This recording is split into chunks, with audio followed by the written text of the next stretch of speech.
Okay, we're going. Hello. We are recording and we are rolling it out.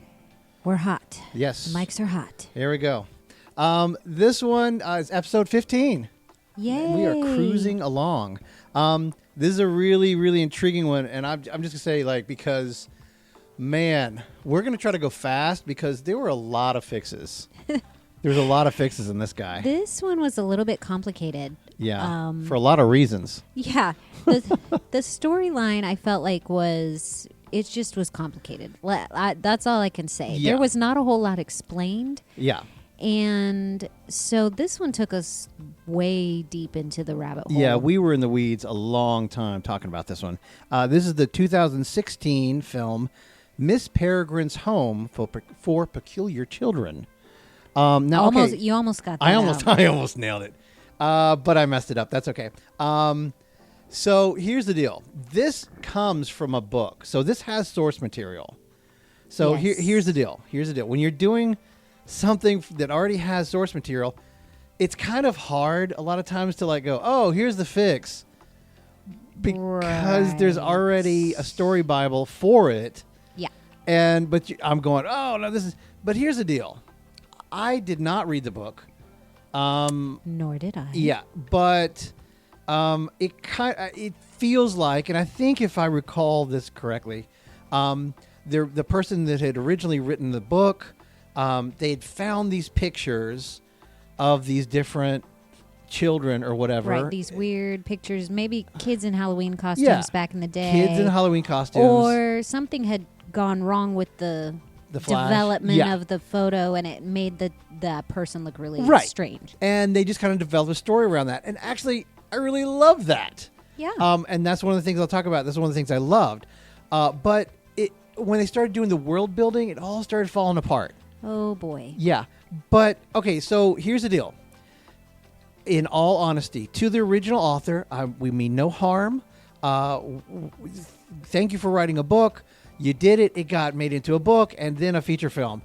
Good on you. Yeah. I mean, Great. come on. The concept was really intriguing. Yeah. So Did not mind the concept. But I think whenever we moved it into the film aspect of it, we're looking at stuff and there's some plot holes that just are confusing. And so these are fixes and again, we're just going oh, this is what I do. How about that?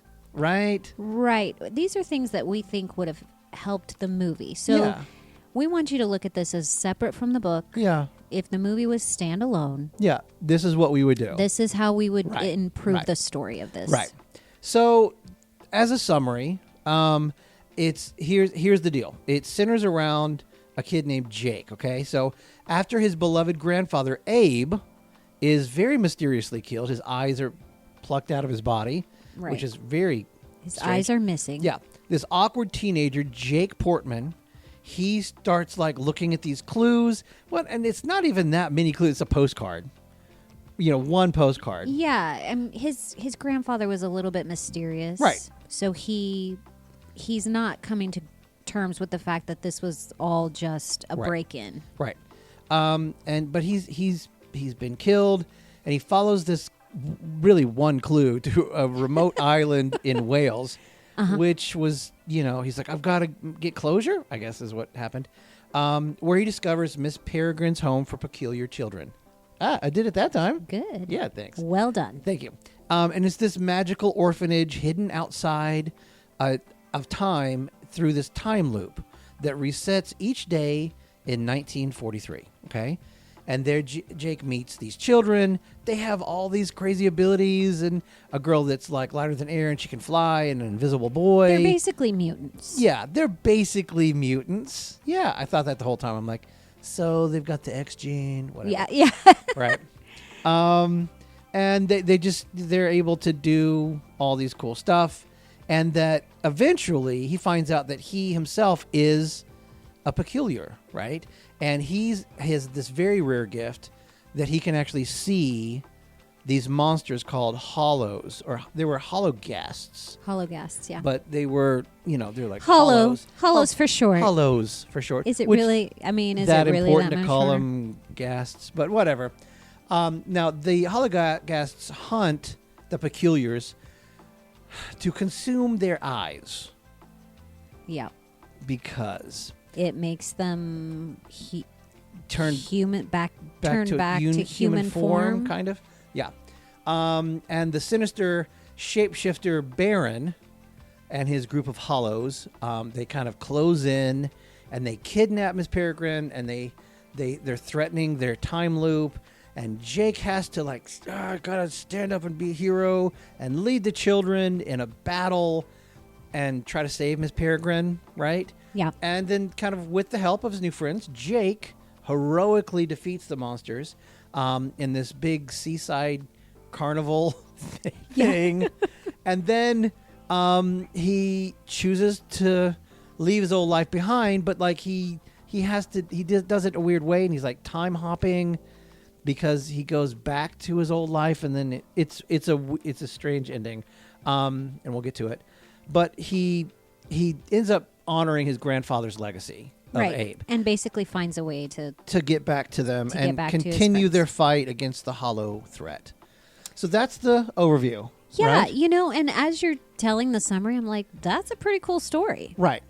It's cool. Like the overview is pretty cool. Yeah. But then anytime you're messing with time, Yeah. you know what I'm saying? You get in the weeds real fast, man.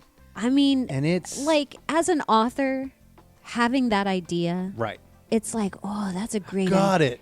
That's a great idea for a story or for a movie. I hope no one starts picking it apart in a podcast. But yeah, when you actually get into these time loops and why they're necessary and what they actually do and how they keep these kids safe and how they work, It kind of starts to fall apart. really falls apart pretty quickly. Pretty quick. So what I liked, well, I just like the concept. I like films like this. I like films that are like, oh, there's a little special secret thing that you got to discover. Yeah. I love those kind of films. Yeah, I really Yeah. liked it too. Again, like I said, even just hearing you say the summary, I was like, it sounds not like a bad. pretty cool movie. Yeah. Yeah, the concept was great. Yeah.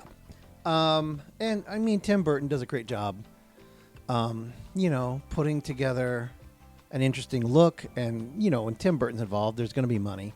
So, Yeah. it's going to look cool.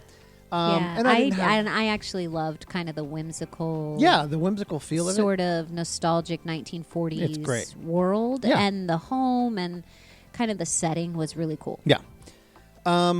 My hot take misstep here.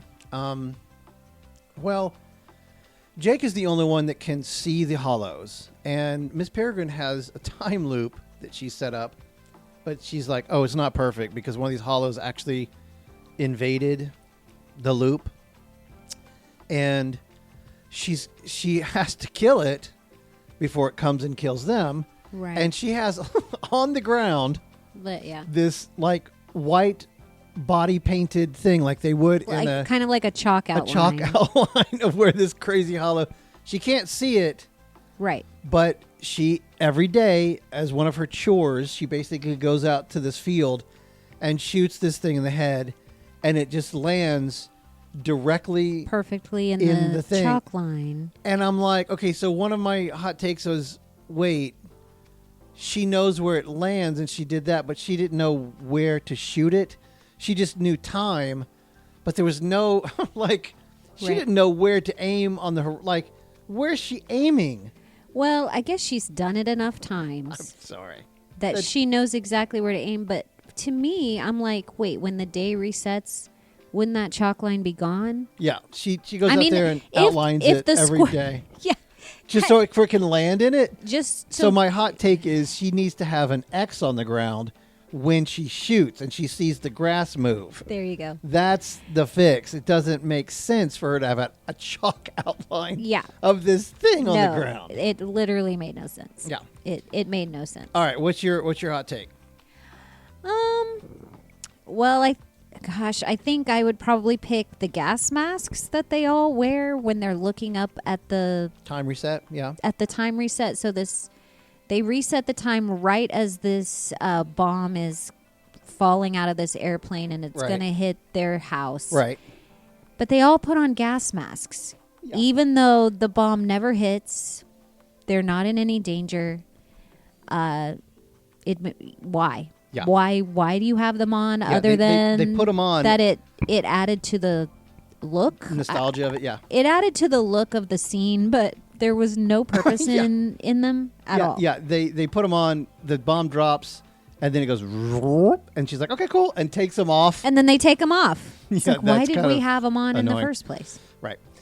All right, let's just jump in because we got like I said, we got a lot to get Got a to. lot to cover. Yeah. So Act 1, the tone, right from frame 1 for me. The opening credits are like, Oh, mysterious and interesting. Like you're about to enter Right? this mystery. oh, it's like X-Files all the way. Oh, yeah. Right? It's And cool. then It draws just- you in. Yeah, and then it goes, here's the beach. I thought, because I was watching on a streaming platform, I thought it was a commercial for something. And I was like, commercial this early? Dang. Yeah. It did feel like it just cut to a commercial. No, it was part of the movie. Right. And I think that's, Tim Burton's like, look how different this world is.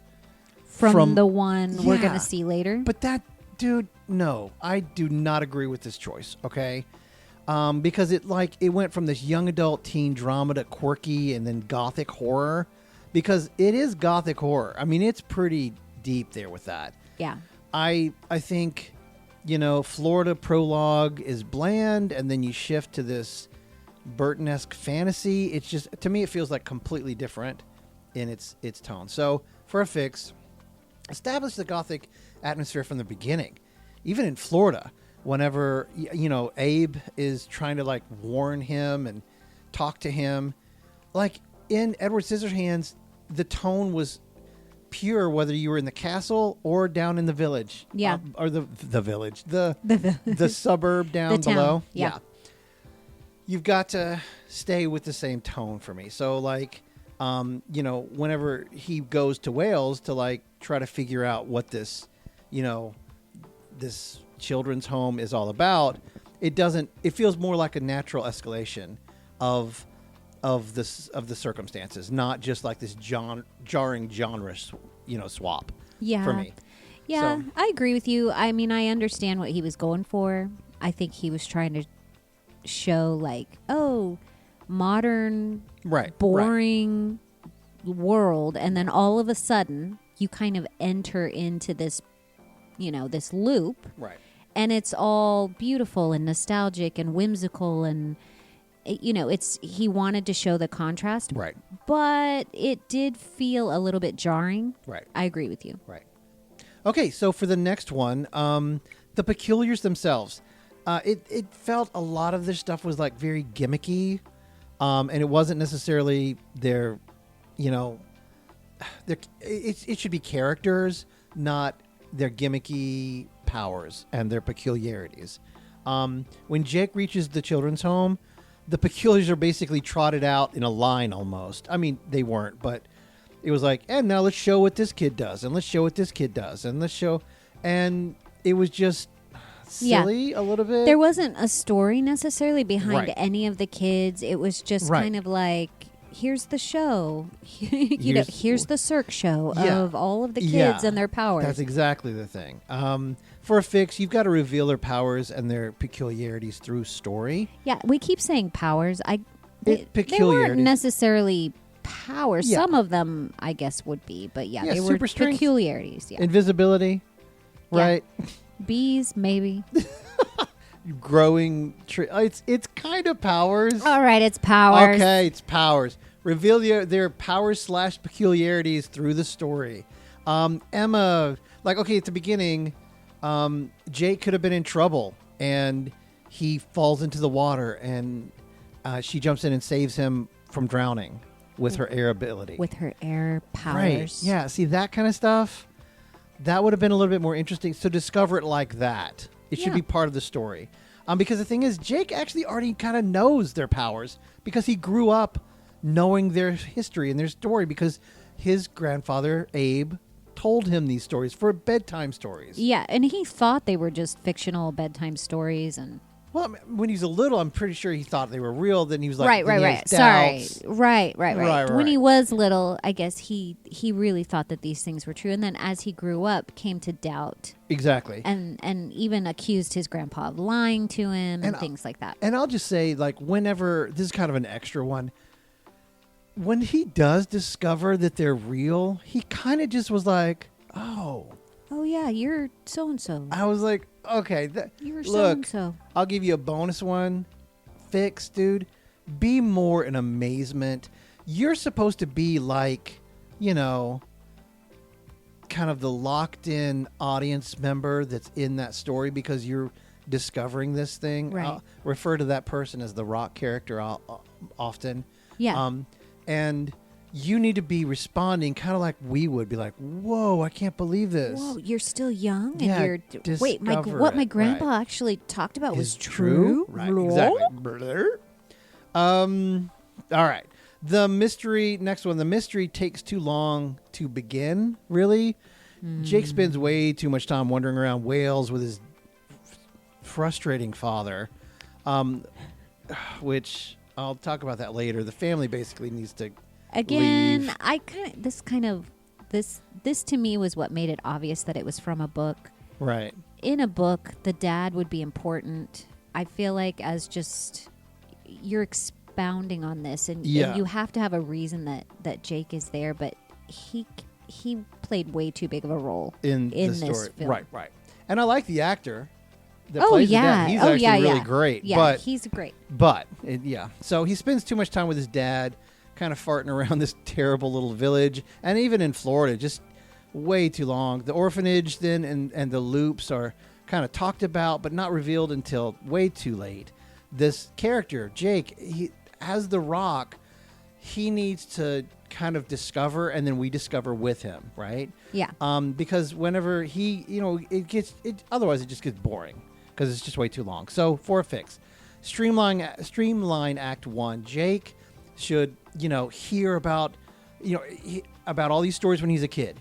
And then when he hears the folklore from the villagers, he's like, this is what?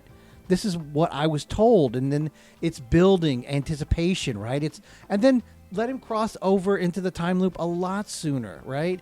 The audience is then pulled into this magic and mystery before we basically run out of patience. Yeah. Okay. Also, I think it would be interesting if they were actively trying to connect to him, maybe even at a younger age, because Abe is gone from their lives. Yeah. They don't have anybody protecting. Maybe it would be kind of cool if he had gotten these postcards from the kids that snuck it out to him. Oh, interesting. Yeah, you know what I mean? Yeah. And they would hey, and he's like, did you get our postcard? And he's like, that was you? Yeah, that would have been cool. Kind of fun little throughout his whole life. He has all these little things that should be cluing him in. Right. That these are real people. And then they also really want him to be part of them because they need him to kind of complete their set of protectors and things like that. And that would also help to develop a connection when he gets there. Right. And moreover, and I think this is kind of a bigger one, I think the whole world building has got to be stronger. Yeah, for sure. It's just, I think it can lead itself into a bigger world. And I'll use this for an example. I've thought about this many times, for example, I mentioned this to you earlier, John Wick, right? Mm-hmm. It's a story about a guy who goes on a killing spree because people killed his dog. Yeah. That's it, dude. Right? But no. There's obviously, it was his wife and she's dying is the last thing. So there's an emotional thing, but again, that's still pretty thin. Right. Until you add in all this, he was part of this organization of these assassins that, they use the gold coin to do all these things, and all of a sudden you realize that this world is so much deeper and all these, and you're like, whoa. Yeah. Well, that's what this film needed. Miss Peregrine, she's not just a bird nanny, right? Right. She's part of a much bigger world of all of these things. And they mention it and they talk about, all of these little nannies here, they protect their children and that's kind of our job and that's what we do. And we see one other one, but it needs to be really clear how they do what they do and why they do what they do. Yes. And it opens up the world into a much Right. bigger, much cooler You world. need to establish this kind of magical, Right. mutant, Yeah. sort of alternate Yeah. universe to the one that we know. That lives parallel to us. and Right. it's- Like the Harry Potter world, right? Right. Like it's hidden, Yes. but it's there. Yes. And you like once you enter it, everything You see everything and it all Yes. changes and you Yes. start to see the scope. the scope We of never all. really see the scope of Other the, than of this little tiny group. right Exactly. of this peculiar children world. Right. And we should have. All right. So Act 2. There's a lot of confusing details. I just said details, huh? I mean, because it's confusing. It's just confusing. Okay, one, why do they have loops? Why do Why? they have time loops? They say something like to keep them from being persecuted. And I'm like, okay. I mean, I get it. Like, it would be weird to have a kid who has bees coming out of his mouth just walking Sure. around in society. That's possibly viable. But here's the thing. 2, if peculiars pass on their peculiar genes down the line, which they say very clearly, but they're all in time loops, how do they Where they ever- stay kids Where they stay forever. kids forever. How do they possibly grow up and have children later on? Right. Don't understand this. Yeah. No, that didn't make any sense. Yeah, because also if they're all in these time loops, you know, are they people having peculiars all the time? Is it not? Is it? Right. It's Are- very confusing. Are people that aren't peculiar having kids? peculiars? Yes. Why? Yeah. Like Right. how That's a how are problem. these peculiars being created? Right. And number 3, if they say that if they leave the time loop, they age crazy fast and they're going to die really super quick. And if that's true, why would you ever go in a loop to begin with? Right. It doesn't make a lot of sense. So look, Right. If the loop is to protect them, from but then they persecution- die as soon as they come out of the loop, how is that protecting them Right. in the first place? So here's my fix. Mm-hmm. Okay. First, all loops need to be temporary. Yes. Okay. It's a temporary haven when the hollows are attacking them. Right. Because an enemy who, like if you're trying to attack somebody, and we learned this from Tom Cruise, right? An enemy that knows, what is going to happen can always beat you, right? Right. You can't defeat somebody who Right. who already knows what's coming. Right. So the bird nannies, right? They had a name in the movie, and I don't care Yeah. to try to remember because it was like I even watched it with the captions on it. It was like for sure, and I was like, oh, I don't know. It's spelled very differently than it sounds. Yeah, Peregrine. So it's bird nannies to me. The Yeah. bird nannies. Here's the deal. They turn into birds, yes, and they're super intelligent, yes, but they're time manipulators. So the bird nannies they do take in children Right. that are peculiars, but it's only for a temporary thing to protect them when they do the time loop, to protect them from a hollow that's attacking. From So, hollows. yes. Not society. Not society. So, like, say they're in a house and they're like, oh no, kids, get in here. Zzzz. I reset the day, and it's like, guys, the hollows are about to attack. They found us. Let's pack. Get your stuff Pack together. your bags. Let's go. If you give them a 24-hour head start, you can be anywhere in the country. Right? Yes. Yes. You see what I'm saying? So that's their jam, right? It's a temporary loop. That way they're still growing up, and then once they're old enough to basically protect themselves, they're not little kids anymore. The little birds leave the nest. Yeah. Do you see what I did with the bird nanny thing? Yeah. Yeah. They leave the nest, right? Uh-huh. And they're able to live their lives, okay? But this is a temporary loop to avoid the danger. Well, okay? and that would fix the That problem would fix of almost all the problems. them not being able to have kids and blah, Right. blah, blah. Exactly. Because they would still be growing They'd up. still be growing up, and they wouldn't have to like age super fast or whatever.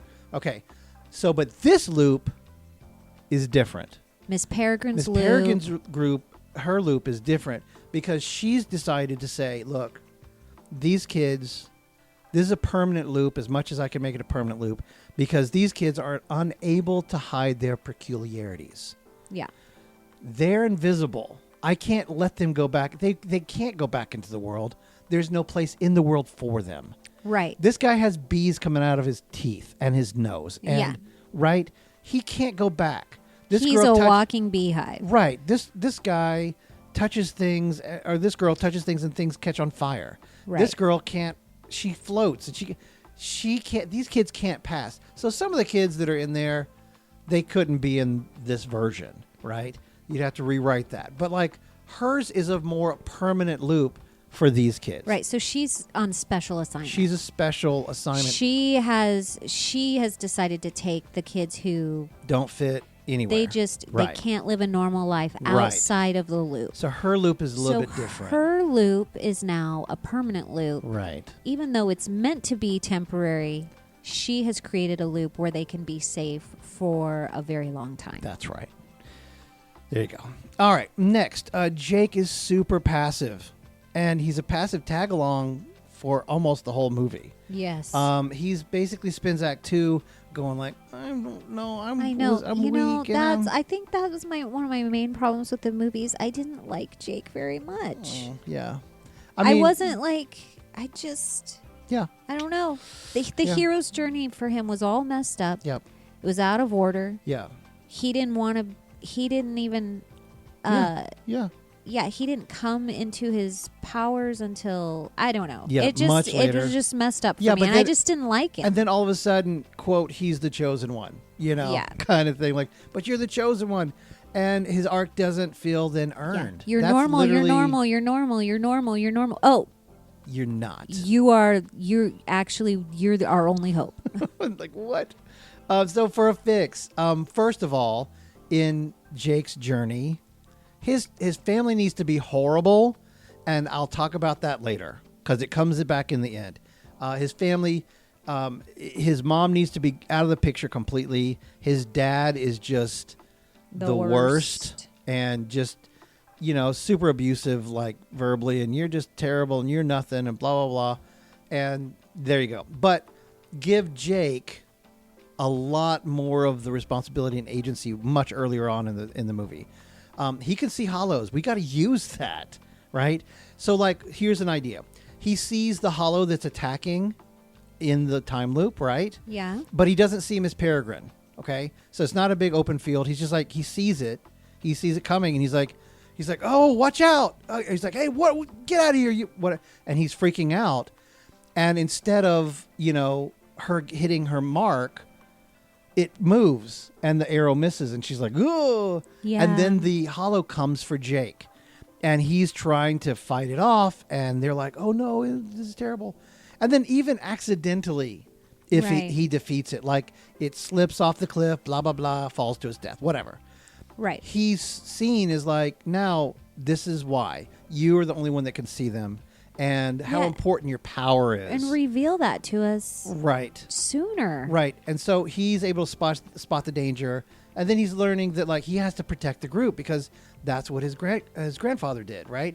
And it's okay to like let him fail at the beginning so he can adapt and grow. Mm-hmm. That way when he becomes a leader, it feels way more earned. Right. Right? Does it make sense? Yes. Next, the villains. Gah.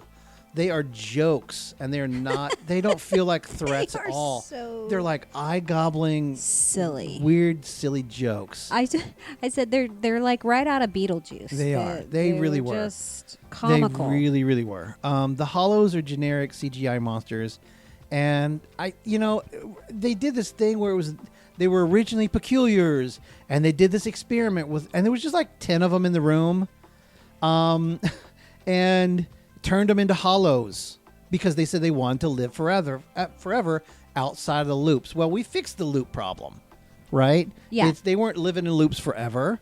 So we fixed that. They don't need to do the experiment at all. Right. Okay? Forget the experiment Nix thing. the experiment. It's dumb. Forget it doesn't about work. I got a way better fix. And then Samuel L. Jackson. God, what a waste. That dude is... Baron... He was more like a cartoon character. Yes, he was. He and was he was goofy. Villain. He was not scary. But here's the thing. Samuel L. Jackson, I'm going to say this right now, is a national treasure. He is. He's amazing. He plays amazing characters. But this one was just straight up bad. I mean, I know he wants to play every character. Like, they can offer him anything. Shoe commercials, local Credit card commercial. local automobile, hey, come on down. And he'd do it because that man works. But he is a national treasure, and I love him to death. Okay, but this character was goofy, and it was silly, and it was over the top, cartoonish. Dude, no. Here's my fix. Yeah. Okay, and this one is an interesting one. Just follow me down the rabbit hole with this. Yeah. We reveal that the Hollows are these creatures that have always been there. Yes. Okay, they're not a failed experiment. Okay, They're not peculiars gone wrong. No, they're not. They're like, they could be peculiars of their own kind of species. Sure. They could be Right. peculiars, but they've always been there, and they're always hunting the villains. others. Right, Yeah. they're always the bad guys. They've hunted peculiars from the beginning. Okay, which means we actually have, with this film, have a problem with the conflict, because if they've always been doing that, then where's the conflict? Yeah. So here's what I got. Baron is a peculiar that can absorb certain powers. Okay, he can absorb powers from others. other peculiars. And he's partnered with the Hollows, and he's found a way to take a piece of peculiar's powers when the Hollows fed. Okay, hold on. Okay. So instead of being a shapeshifter as his Right. peculiarity, Right. he absorbs. can actually absorb the Well, peculiarities. he could be a shapeshifter because he absorbed that from a different peculiar. Okay, I see that. You So see? he actually can absorb peculiarities, but only when they're killed by a hollow, Yeah. or when a hollow has fed on them. When they fed on them. That's right. He can So- at that moment he can. So he learned absorb- this very tragically, right?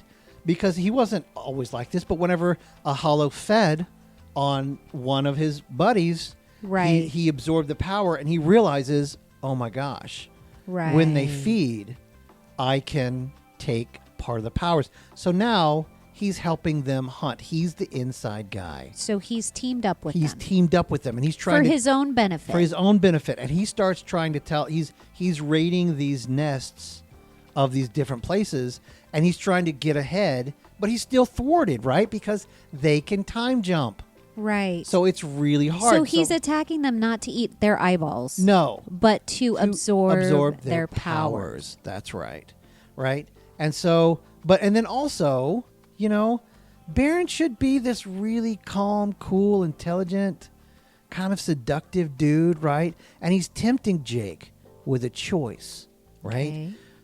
Because the real menace comes from the quiet charisma, not the slapstick. Okay. Yeah. Because evil always comes with a choice, right? Okay. He shows Jake how Jake can also get stronger. He's like, I can pass some of this to you.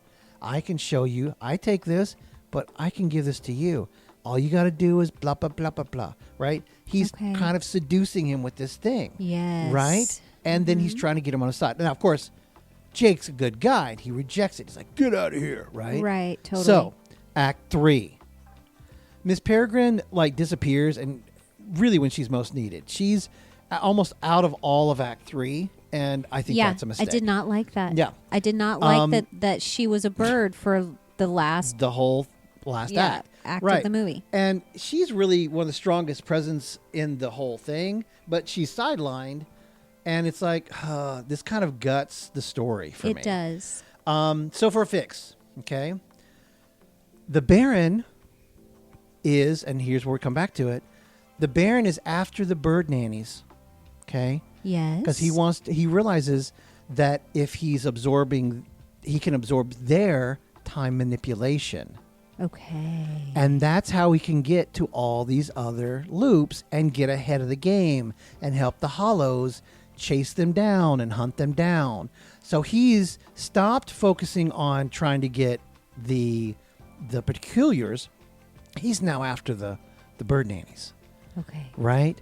And so he's like trying to get to them and Not to do an experiment. No, not to do the with experiment, them, but to get their but to actually absorb their time looping manipulation skills. power. That's right. So there's this big skirmish there. He gets fought back, but he deals a almost a deadly blow to Miss Peregrine, and she's weakened, not taken out of the picture, right? But Jake, of course, he refuses the deal earlier, and they have this big fight, and she, Miss Peregrine, sacrifices some of her power to maybe protect Jake at a particular point in the fight, and then it forces him to step up.